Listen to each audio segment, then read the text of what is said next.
Court భవనాలను కూడా నిర్మాణం చేయడం జరిగింది. సుమారు 46 కోట్ల రూపాయలతోటి అడిషనల్ హైకోర్టు బిల్డింగ్ కూడా వైఎస్ఆర్సీపీ ప్రభుత్వం అధికారంలో కట్టడం జరిగింది.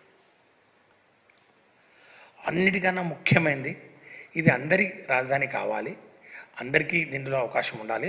వారు ఇచ్చినటువంటి ఆర్గ్యుమెంట్ ఏదైతే ఉందో సామాజిక సమతుల్యత దెబ్బతింటుంది, డెమోగ్రఫిక్ ఇంబ్యాలెన్స్ అవుతుందని చెప్పినా కూడా పోరాడి ఒక R5 జోన్ను క్రియేట్ చేసి సుమారు 1400 ఎకరాల భూమిని ప్రతి ఒక్కరికి 1 సెంటు చొప్పున 51,392 మందికి వైఎస్ఆర్ ప్రభుత్వం పట్టాలు ఇచ్చిన మాట వాస్తవం కాదా?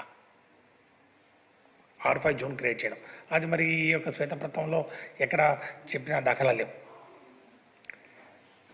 అంటే వారికి మరి అది నచ్చిందో నచ్చలేదో, మరి అది చేయలేదో వారే చెప్పాలి. ఆల్ ఇండియా సర్వీస్ అధికారులు ఎమ్మెల్యే క్వార్టర్ పనులు కూడా పూర్తి దశలో ఉన్నాయి.